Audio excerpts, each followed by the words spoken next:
ಕರ್ನಾಟಕ ತಮಿಳುನಾಡು ರಾಜ್ಯಕ್ಕೆ ಹೆಸರುವಾಸಿಯಾದ ಉಸ್ಕೂರು ಮಧುರಮ್ಮ ಜಾತ್ರಾ ಮಹೋತ್ಸವ ಅಪಾರ ಜನಸ್ತೋಮ ಭಕ್ತರ ಸಮ್ಮುಖದಲ್ಲಿ ಇಂದು ಅದ್ದೂರಿಯಾಗಿ ನೆರವೇರಿತು.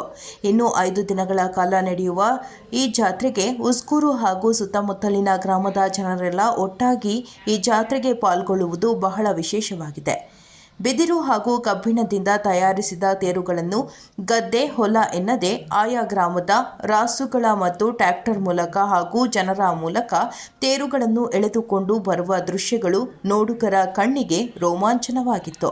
ಇನ್ನು ಬಿದಿರು ಹಾಗೂ ಮರದಿಂದ ಮತ್ತು ಕಬ್ಬಿಣದಿಂದ ತಯಾರಿಸಿದ ತೇರುಗಳು ಸುಮಾರು 100 ಅಡಿಯಿಂದ 200 ಅಡಿಯವರೆಗೆ ಎತ್ತರವಾಗಿ ತೇರುಗಳು ನಿರ್ಮಾಣ ಮಾಡಿ ರಸ್ತೆ ಇಲ್ಲದ ಪ್ರದೇಶಗಳಲ್ಲಿ ತೇರುಗಳನ್ನು ಎಳೆದುಕೊಂಡು ಬರುವ ದೃಶ್ಯಾವಳಿಗಳು ಇಡೀ ಕರ್ನಾಟಕ ರಾಜ್ಯದಲ್ಲಿಯೇ ಎಲ್ಲೂ ಇಂತಹ ಜಾತ್ರಾ ಮಹೋತ್ಸವ ನಡೆಯುವುದು ಅಪರೂಪವಾಗಿದೆ.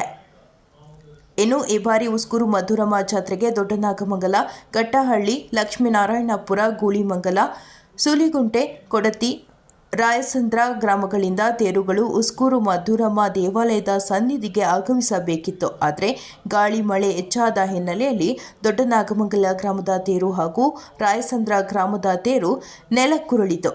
ಇನ್ನು ಪ್ರಥಮ ಬಾರಿಗೆ ಘಟ್ಟಹಳ್ಳಿ ಗ್ರಾಮದ ತೇರು ಸಹ ಉಸ್ಕೂರು ಮಧುರಮ್ಮ ದೇವಾಲಯದ ಆವರಣ ತಲುಪಿತು. ಇನ್ನು ಉಸ್ಕೂರು ಜಾತ್ರಾ ಮಹೋತ್ಸವದಲ್ಲಿ ಬಿಸಿಲಿನ ಬೇಗೆಯನ್ನು ಮತ್ತು ಹಸಿವನ್ನು ನಿವಾರಿಸಲು ಆಯಾ ಗ್ರಾಮಗಳ ಪ್ರತಿ ರಸ್ತೆಯಲ್ಲಿ ಅನ್ನದಾಸೋಹ ಮತ್ತು ಅರವಂಟಿಕೆಯನ್ನು ಆಯಾ ಗ್ರಾಮಗಳ ಗ್ರಾಮಸ್ಥರು ಮತ್ತು ಭಕ್ತರು ಆಯೋಜಿಸಿದ್ದು ಕಂಡುಬಂತು. ಹಾಗೆಯೇ ಉಸ್ಕೂರು ಮಧುರಮ್ಮ ದೇವಿಗೆ ವಿಶೇಷ ಪೂಜೆ ಸಲ್ಲಿಸಲಾಯಿತು ಮತ್ತು ವಿಶೇಷ ಅಲಂಕಾರ ಮತ್ತು ಅನ್ನದಾಸೋಹ ಆಯೋಜಿಸಲಾಗಿತ್ತು. ಜಾತ್ರೆ ಸುಸೂತ್ರವಾಗಿ ನಡೆಯಲು ಪೊಲೀಸ್ ಬಂದೋಬಸ್ತ್ ಮಾಡಲಾಗಿತ್ತು. ಇನ್ನು ಕಾರ್ಯಕ್ರಮದಲ್ಲಿ ಉಸ್ಕೂರು ಮಧುರಮ್ಮ ದೇವಾಲಯದ ಆಡಳಿತ ಮಂಡಳಿಯವರು, ಭಕ್ತರು ಹಾಗೂ ಉಸ್ಕೂರು ಸುತ್ತಮುತ್ತಲಿನ ಗ್ರಾಮಸ್ಥರು ಭಾಗವಹಿಸಿದರು.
ಜಾಸ್ತಿ ಕಾಣಿಸ್ತಾ ಇಲ್ಲ.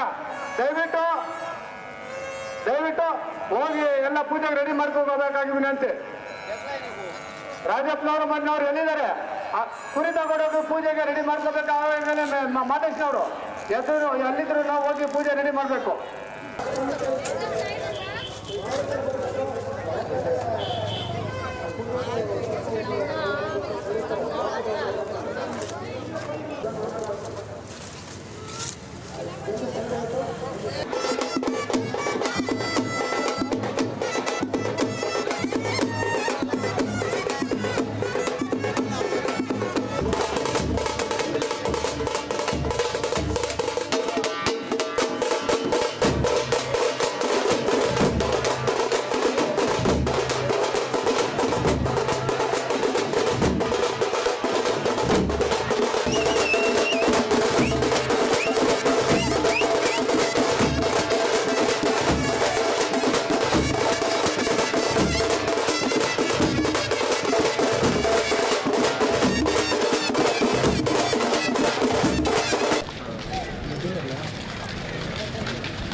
ಟ್ರಾಫಿಕ್ ಕ್ಲಿಯರ್ అయిపోయింది ಗಾಡಿ ದಿವಸ ಕೈಯಲ್ಲಿ ಸುತ್ತಪ್ಪ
ಬಲಕ್ಕೆ ಸ್ವಲ್ಪ ಬಲಕ್ಕೆ ಬೇರೆ ಬರುತ್ತಲ್ಲೇ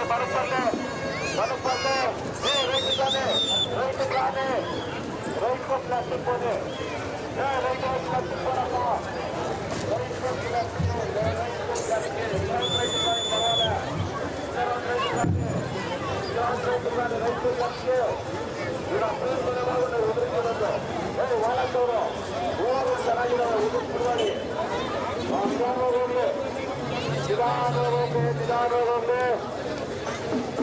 ವಾಲತ್ತವರು ಪಿಂಕ್ ಕಲರ್ ಹೂವುಗಳು ಚೆನ್ನಾಗಿದ್ದಾವೆ ಉದುರ್ತಾರಪ್ಪ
ಯಾರೋ ತುಂಬಾ ದೊಡ್ಡದೊಂದು ರೋಗ ತರ್ತಾ ಇದ್ದಾರೆ ದೇವರಿಗೆ ನಾನು ಇಸ್ಕೊಂಡ್ರಪ್ಪ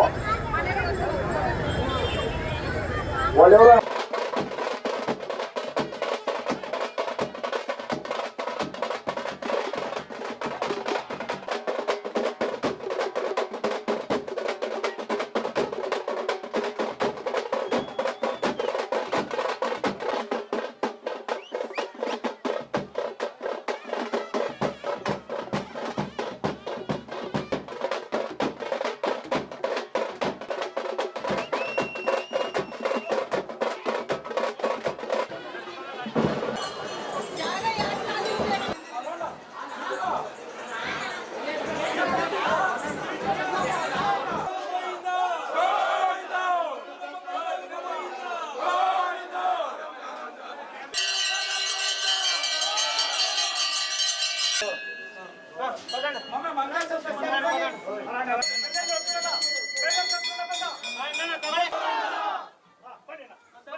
ರಾಮಚಂದ್ರ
ದೇವಸ್ಥಾನದ ಮುಂಭಾಗ ತೇರು ಇದೇ ಥರ ಚೆನ್ನಾಗಿ ಕಟ್ಟಬೇಕಂತ ಹುಡುಗರು ಹೇಳಿದ್ರು. ಈ ವರ್ಷ ಬೇಡ ಅಂತ ಮಕ್ಕಳಿಗೆ ಹೇಳಿದೆ.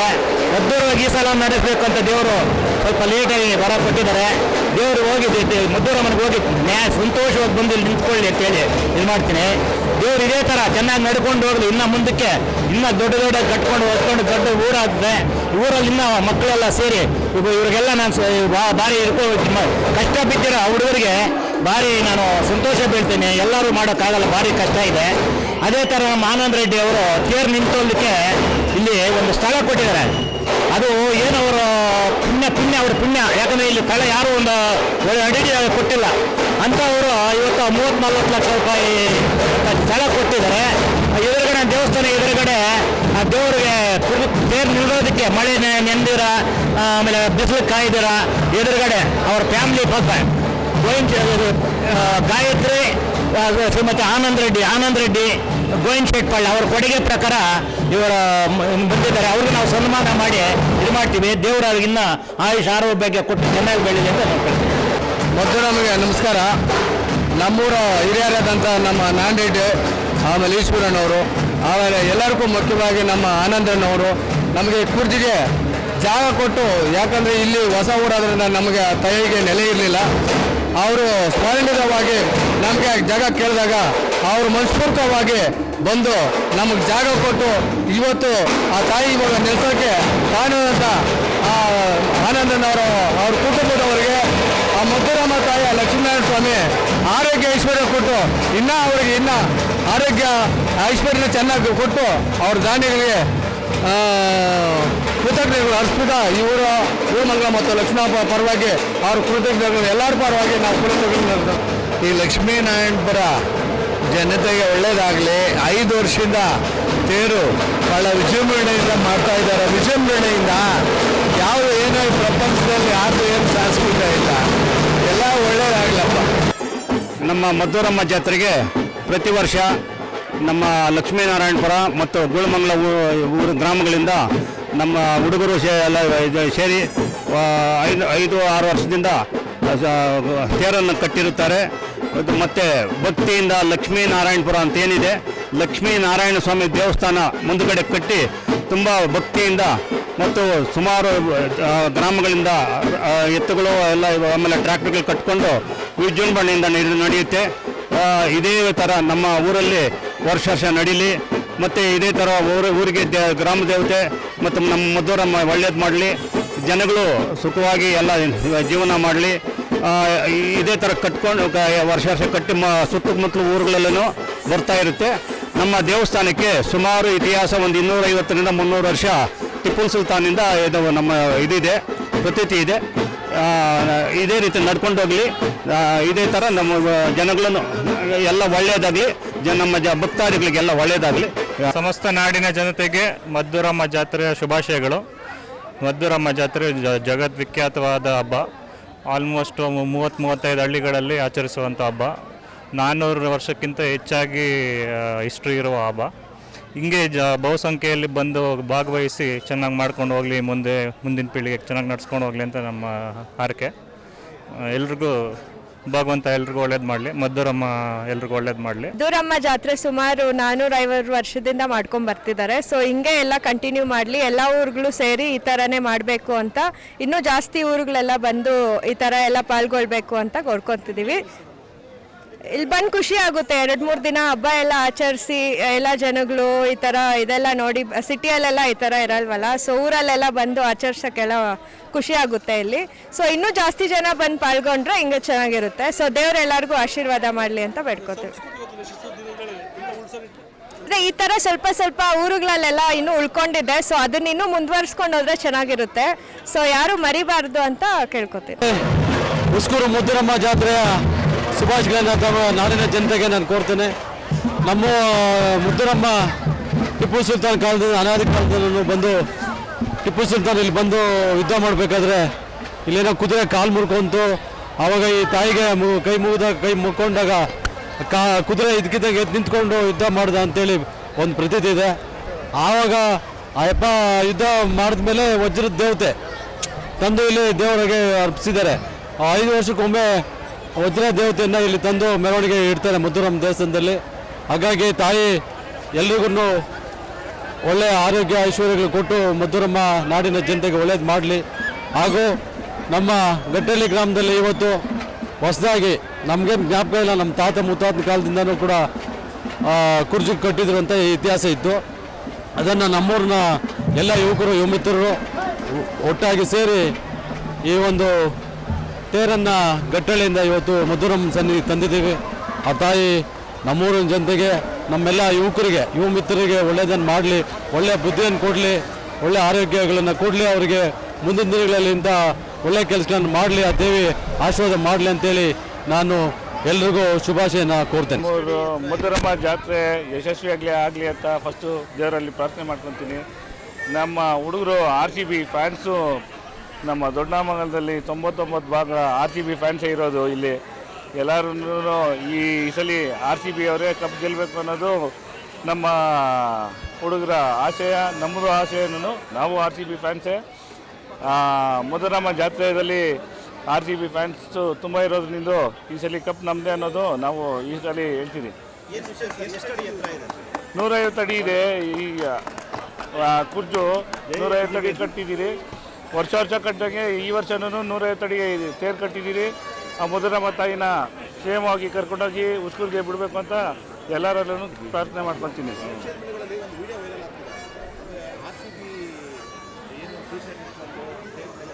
ಅದು ಹುಡುಗರದು ಕಾಳಜಿ ಜಾಸ್ತಿ ಇದೆ. RCB ಗೆಲ್ಲಬೇಕು ಅಂತ. ಸುಮಾರು 18 ವರ್ಷದಿಂದ ಕಪ್ ಗೆದ್ದಿಲ್ಲ ಅನ್ನೋದು ನಮ್ಮ ಕಪ್ ಗೆಲ್ಲಬೇಕು ಅನ್ನೋದು ಎಲ್ಲರ ಆಶಯ. ಈ ಸಲ ಬೆಂಗಳೂರು ಕಪ್ ಗೆಲ್ಲೇಬೇಕು.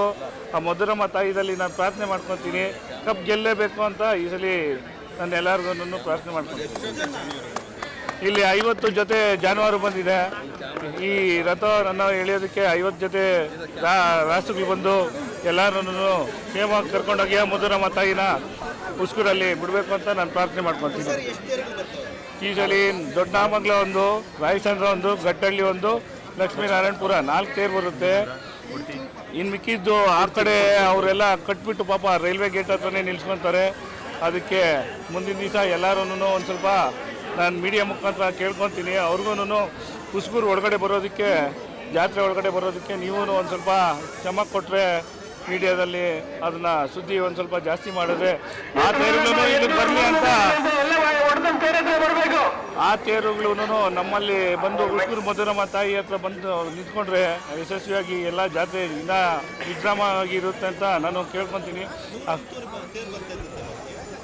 ಸರ್, ಅದು 101 ತೇರು ಬರ್ತಾಯಿದ್ದು ನಮ್ಮ ತಾತ ಮುತ್ತಾತ ಕಾಲದಿಂದ 101 ತೇರು ಬರ್ತಾಯಿತ್ತು. ಇತಿಹಾಸ ಇರೋ ಪ್ರತಿಷ್ಠ ಇದು. ಆವಾಗ ಟಿಪ್ಪು ಸುಲ್ತಾನ್ ಕಾಲದಲ್ಲಿ ಯುದ್ಧ ಗೆಲ್ಲಬೇಕು ಅಂದಾಗ ಆ ಟಿಪ್ಪು ಸುಲ್ತಾನ್ ಅವರು ನಮ್ಮ ಮಧುರಮ್ಮ ತಾಯಿಗೆ ವಿಶೇಷ ಉಡುಗೊರೆ ವಜ್ರಾಭರಣಗಳೆಲ್ಲ ಕೊಡಿಸಿದ್ದಾರೆ. ಅದರಿಂದ ಅವ್ರಿಗೂ ವಿದ್ಯಾದಲ್ಲಿ ಇದು ಜಯಿಸಿರೋದಕ್ಕೆ ಅವರು ಆಭರಣಗಳೆಲ್ಲ ಕೊಡಿಸಿದ್ದಾರೆ ದೇವ್ರಿಗೆ. ಅದಕ್ಕೋಸ್ಕರ ಆ ಮಧುರಮ್ಮ ತಾಯಿ ಪವರ್ಫುಲ್ ಇರೋದು. ಅದನ್ನು ಎಲ್ಲರಿಗೂ ನಾನು ಕೇಳ್ಕೊತೀನಿ, ಆ ಕ್ಷೇಮವಾಗಿ ಕರ್ಕೊಂಡೋಗಿ ಮಧುರಮ್ಮ ತಾಯಿನ ಉಸ್ಕೂರು ಸನ್ನಿಧಿಯಲ್ಲಿ ಬಿಡಬೇಕು ಅಂತ ನಾನು ಹೇಳ್ತೀನಿ. RCB ತಂಡ ಹೇಗೆ ಪ್ರತಿ ಸಾರಿ ಬಿದ್ದಾಗ ಎದ್ದು ನಿಂತಿದೆಯೋ ಅದೇ ರೀತಿ ಜಾತ್ರೆಯಲ್ಲೂ ಅಷ್ಟೇ ಎಷ್ಟೇ ಅಡೆತಡೆಗಳು ಬಂದ್ರೂ ಯಾವುದೇ ಕಾರಣಕ್ಕೂ ಇಲ್ಲದೆ 101 ತೇರಿಂದ ಹಿಡಿದು ಇವತ್ತು ಜಗತ್ತಿನಲ್ಲಿ ಅತಿ ಎತ್ತರವಾದ ತೇರು ಕಟ್ತಿರೋದು ನಮ್ಮ ಉಸ್ಕೂರು ಜಾತ್ರೆ. ಅದು ನಮ್ಮ ಬೆಂಗಳೂರಿನಲ್ಲಿದೆ ಅನ್ನೋದೇ ವಿಶೇಷತೆ. ಅದ್ರ ಜೊತೆಗೆ ನಾವು ಯಾಕೆ RCB ಜೆಸ್ಸಿನ ಎತ್ಕೊಂಡು ಆರಿಸಿದೆ ಅಂದರೆ ನಮ್ಮ ತಂಡ RCB ತಂಡಕ್ಕೆ ಮಧುರಮ್ಮನ ಕೃಪೆ ಇರಬೇಕು. ಮಧುರಮ್ಮ ಕೃಪೆಯಿಂದ 18ನೇ ವರ್ಷ RCB ತಂಡ ಕಪ್ಪು ಗೆದ್ದು ಆ ಕಪ್ಪನ್ನ ನಮ್ಮ ಮಧುರಮ್ಮ ದೇವಸ್ಥಾನ ತಗೊಬರ್ಬೇಕು. ಉಸ್ಕೂರು ಜಾತ್ರೆ ಅದೇ ರೀತಿ ದೊಡ್ಡದಾಗಿ ಬೆಳಿಬೇಕು ಅನ್ನೋದು ನಮ್ಮ ಉದ್ದೇಶ. ಅದೇ ರೀತಿ ಆ ಕಡೆಯಿಂದ ಬರೋ ತೇರುಗಳಿಗೂ ನಮಗೆ ಬ್ರಿಡ್ಜ್ ಆಗಬೇಕು. ಬ್ರಿಡ್ಜ್ ಆದರೆ ಒಂದು 15 ತೇರು ಬಂದು ನಿಲ್ಲುತ್ತೆ. ಅದೇ ಕಾರಣಕ್ಕೆ ನಾವೆಲ್ಲರೂ ವಿಡಿಯೋ ಮಾಡ್ತಿರೋದು, ಇಷ್ಟು ಜಾತ್ರೆನ ಪಬ್ಲಿಸಿಟಿ ಮಾಡ್ತಿರೋ ಒಂದೇ ಉದ್ದೇಶ ಏನಂದರೆ ನಮ್ಮ ಜನಗಳಿಗೆ ಗೊತ್ತಾಗಲಿ, ಜಗತ್ತಿನಲ್ಲಿ ಅತಿ ಎತ್ತರವಾದ ರಥಗಳನ್ನ ಕಟ್ತಾ ಇರೋ ಏಕೈಕ ಒಂದು ಜಾತ್ರೆ ಅಂದರೆ ಅದು ನಮ್ಮ ಉಸ್ಕೂರು ಮಧುರಮ್ಮ ದೇವಿ ಜಾತ್ರೆ. ಅದಕ್ಕೆ ವಿಶೇಷವಾಗಿ ದೊಡ್ಡನಾಮಂಗಲ ಹುಡುಗರ ಕೊಡುಗೆ ಅಂತೂ ಅತ್ತಮೂಲ್ಯ. ಇವತ್ತಿಗೂ ನಮ್ಮ ಊರಿನಲ್ಲಿ 10 ವಯಸ್ಸಿನ ಹುಡುಗರಿಂದ ಹಿಡಿದು 60 ವಯಸ್ಸಿನ ವಯಸ್ಸಾದವರವರೆಗೂ ತೇರು ಕಟ್ತಾರೆ. ಅದೇ ಇಲ್ಲಿನ ವಿಶೇಷ. ನಮ್ಮಲ್ಲಿ ಯಾವುದೇ ಜಾತಿ ಭೇದವಿಲ್ಲ, ನಮ್ಮಲ್ಲಿ ಯಾವುದೇ ರೀತಿ ಕಲ್ಮಶ ಇಲ್ಲ. ಈ ಜಾತ್ರೆಗೆ ಸೊಗಡು, ಈ ಜಾತ್ರೆಗೆ ಎತ್ತುಗಳು ಕಟ್ಟಿ ಆ ಎತ್ತುಗಳನ್ನ ತೇರು ಹೊಡ್ಕೊಂಡು ಹೋಗೋದು ನೋಡೋದೇ ಸೊಗಸು. ಯಾವ ಊರಲ್ಲೂ ಇಷ್ಟು ದೂರ ತೇರು ಹೊಡೆಯೋ ಜಾತ್ರೆ ಎಲ್ಲೂ ನಡೆಯಲ್ಲ. ಕುರ್ಜುಗಳು ಅಂತಾರೆ ನಮ್ಮಲ್ಲಿ. ಇದ್ರ ಬಗ್ಗೆ 1910ರಲ್ಲಿ ಒಬ್ಬ ಬ್ರಿಟಿಷರು, ಒಬ್ಬ ಆಥರ್ ಇದ್ರ ಬಗ್ಗೆ ಉಸ್ಕೂರು ಜಾತ್ರೆ ಬಗ್ಗೆ ಬರೆದಿದ್ದಾರೆ. ದಯವಿಟ್ಟು ಈ ಉಸ್ಕೂರು ಜಾತ್ರೆ ಮಧುರಮ್ಮ ತಾಯಿ ಮತ್ತು ನಮ್ಮ RCBಗೆ ಎಲ್ಲರ ಕಡೆಯಿಂದ ಒಂದು ಜಯವಾಗಲಿ ಅಂತ ಬಯಸ್ತಾ ನಾನು ಇವತ್ತು ನಮ್ಮ RCB ಮ್ಯಾಚ್ ಇದೆ, ವಿಜಯೇಶ್ವರಾಗಿ ಬರಲಿ ಅಂತ. ಅನಾದಿ ಕಾಲದಿಂದ ನಡ್ಕೊಂಡು ಬರುತ್ತಿರುವಂತಹ ಶ್ರೀ ಮಧುರಮ್ಮ ಜಾತ್ರಾ ಮಹೋತ್ಸವಕ್ಕೆ ಇಂದು ರಥಗಳು ಬರುತ್ತೆ. ಕುರ್ಜುಗಳು ಸುಮಾರು 5 ಕುರ್ಜುಗಳು ಬರುತ್ತೆ. ಒಂದು ಕೊಡ್ತಿ ಕುರ್ಜು ಮಾತ್ರ ಅಲ್ಲಿ ರೈಲ್ವೆ ಇದರಿಂದ ಅಲ್ಲಿ ನಿಲ್ಲುತ್ತೆ. ನಾವು ಸುತ್ತಮುತ್ತಲ ಸುಮಾರು 8 ಗ್ರಾಮಗಳು ರೈಲ್ವೆ ಹಳಿ ವಿದ್ಯುತ್ ರೈಲ್ವೆ ಹಳಿ ಬಂದಿರೋದ್ರಿಂದ ನಾವು ಬರೋಕ್ಕಾಗದೆ ಕಟ್ಟೋಕ್ಕಾಗದೆ ನಮ್ಗೆ ತುಂಬ ಬೇಜಾರಾಗಿದೆ. ಮುಂದಿನ ಸರ್ಕಾರಗಳು ನಮ್ಗೆ ಅನುವು ಮಾಡಿಕೊಡ್ಬೇಕು ಅಂತ ಈ ಮುಖಾಂತರ ಕೇಳ್ಕೊತೀವಿ. ಮತ್ತು ಇಲ್ಲಿ ಉಸ್ಕೂರು ಮಧುರಮ್ಮ ಇವಾಗ ತಾನೇ ದರ್ಶನ ಮಾಡಿದ್ವಿ. ತುಂಬ ಚೆನ್ನಾಗಿ ವ್ಯವಸ್ಥೆ ಮಾಡಿದ್ದಾರೆ, ತುಂಬ ಚೆನ್ನಾಗಿದೆ. ಎಲ್ಲರಿಗೂ ಧನ್ಯವಾದಗಳನ್ನ ಹೇಳ್ತಾ ಮಧುರಮ್ಮ ಜಾತ್ರೆ ಹಿಂಗೆ ಪ್ರತಿ ವರ್ಷ ಇನ್ನೂ ಚೆನ್ನಾಗಿ ನಡೀಲಿ ಅಂತ ಹೇಳ್ಬಿಟ್ಟು ನಮ್ಮದು ಪಕ್ಕದ ಗ್ರಾಮದಿಂದ ಗಟ್ಟಳ್ಳಿ ಗ್ರಾಮದಲ್ಲಿ ಮಧುರಮ್ಮ ತೇರು ಈಗಾಗಲೇ ದೇವಸ್ಥಾನ ಸಮೀಪಕ್ಕೆ ಆಗಮಿಸಿದೆ. ಅದರಿಂದ ಇಲ್ಲಿ ಸಂಜೆ ಆಲ್ರೆಡಿ ಈಗಾಗಲೇ ಬಂದಿದೆ. ರಾಯಸಂದ್ರ ನಿರ್ಣಯಕ್ಕೆ ಒಂದು 200 ಮೀಟರ್ನಲ್ಲಿ ದೇವಸ್ಥಾನದ ಸಮೀಪದಲ್ಲಿ ಬಂದಿದೆ. ಇದು ಈಗ ನೀವೇ ನೋಡ್ತಾ ಇದ್ದೀರಲ್ಲ, ಇವತ್ತು ಕರ್ನಾಟಕ ಬಂದ್ ಮಾಡಿದ್ರು, ಆದರೂ ಕೂಡ ಜನ ಇವತ್ತು ನಾವು ನಿರೀಕ್ಷೆ ಮಾಡೋದಕ್ಕಿಂತ ಹೆಚ್ಚಾಗಿ ಬಂದಿದೆ ಜನ. ಈಗ ನೋಡಿ, ನೀವೇ ನೋಡ್ತಾ ಇದ್ದೀರಿ, ಇಷ್ಟು ದಿನ ಆ ಬಿಸಿಲು ನಾವು ಇರೋಕ್ಕಾಗ್ತಾ ಇರಲಿಲ್ಲ. ಇವತ್ತು ನೋಡಿ, ಆ ಭಗವಂತನ ಇಚ್ಛೆಯಿಂದ ಮಳೆ ಕೂಡ ಪಕ್ಕದಲ್ಲಿ ಬಿದ್ದಿದೆ. ತಂಪಾಗಿ ಗಾಳಿ ಬೀಸ್ತಾ ಇರೋದ್ರಿಂದ ಎಲ್ಲರೂ ಕೂಡ ಭಕ್ತರಿಗೆ ಯಾವುದೇ ರೀತಿ ಸಮಸ್ಯೆ ಇಲ್ದಿರ ಎಲ್ಲರೂ ಕೂಡ ಶಾಂತಿಯಿಂದ ಸಂತೋಷದಿಂದ ಈ ಒಂದು ಜಾತ್ರೆಯಲ್ಲಿ ಎಲ್ಲರೂ ಕೂಡ ಭಾಗವಹಿಸ್ತಿದ್ದಾರೆ. ಆದ್ದರಿಂದ ಎಲ್ಲ ಒಂದು ಭಕ್ತಾದಿಗಳು ಕೂಡ ಆ ತಾಯಿಯ ಕೃಪೆ ಅವ್ರ ಮೇಲೆ ಇರಲಿ ಅಂತೇಳಿ ತಮ್ಮ ವಾಹಿನಿ ಮುಖೇನವಾಗಿ ನಾನು ಕೋರ್ತಾ ಇದ್ದೀನಿ. ಉಸ್ಕೂರು ಗ್ರಾಮದ ವರ್ಷವೂ ಶ್ರೀ ಮಧುರಮ್ಮ ದೇವಿಯ ಜಾತ್ರಾ ಮಹೋತ್ಸವ ಬಹಳ ವಿಜೃಂಭಣೆಯಿಂದ ನಡೀತಾ ಇದೆ. ಎಲ್ಲ ವರ್ಷಕ್ಕಿಂತ ಈ ವರ್ಷ ತುಂಬ ಜನನೂ ಇದ್ದಾರೆ. ಭಾರಿ ಗಟ್ಟಳ್ಳಿಯಿಂದ ಒಂದು ಹೊಸ ಕುರ್ಚು ಸಹ ತೇರನ್ನು ಸಹ ಎಳ್ಕೊಂಡು ಬರ್ತಾ ಇದ್ದಾರೆ. ಅದೇ ರೀತಿಯಾಗಿ ಜನಸಂಖ್ಯೆಯು ತುಂಬ ಜಾಸ್ತಿ ಇದೆ. ದೇವಿಯ ಪೂಜಾ ಕಾರ್ಯಕ್ರಮಗಳು ತುಂಬ ಚೆನ್ನಾಗಿ ನಡೀತಾ ಇದೆ.